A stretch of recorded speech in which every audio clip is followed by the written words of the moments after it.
let me bring up something sort of a personal note.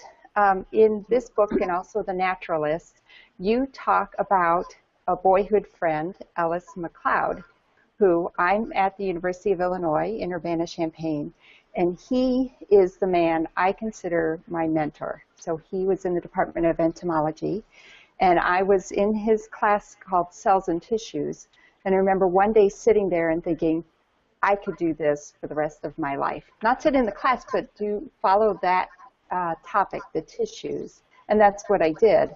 And of all people I consider a mentor, it's him, because he had a passion for teaching and explaining. And why don't you tell us a little bit about how your interactions with him led sort of both of you on the path to become entomologists? I'm glad you brought that up because, Joanne, because this comes directly to the great question before us, and that is how to teach science and how to get more people interested in science, and beyond that, to actually get those who have special interests and vision as youngsters to want to go on and be scientists.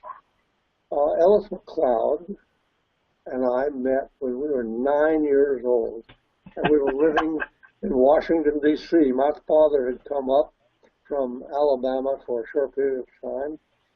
He was in one of those alphabet Roosevelt agencies. This was the REA, Rural Electrification Administration. And he came up for a short stint of work in Washington. And Ellison lived a block away from me. And we discovered we were both interested in catching butterflies. I was already I'd made a net. I found out how to make a butterfly net, and I was out beginning to catch those, and he was interested, and we got started together roaming around in Rock Creek Park nearby and getting all the books we could find on butterflies. There weren't very many.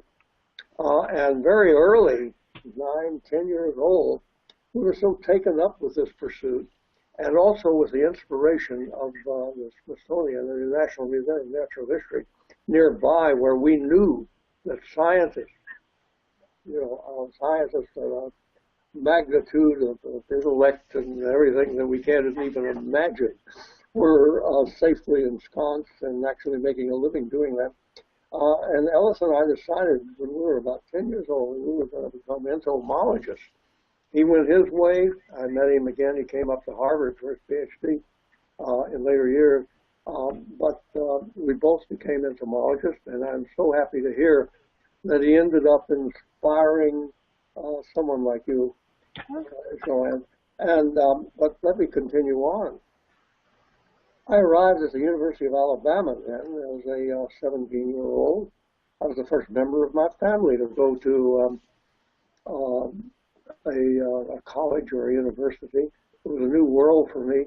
I had the great good fortune of, in 1946, when I arrived, I was just a little too young to go into World War II, but I found myself with 3 other young men who had just returned.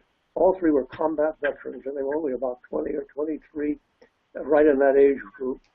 And they had all decided they wanted to be entomologists. So we got together, and we roamed the forest and the streams and the caves of Alabama for the next 3 years, talking evolution and entomology and all the related subjects. And every one of that little group, we had a mentor there, incidentally, who was an entomologist who inspired us. All of that group, each and every one, became professors of entomology.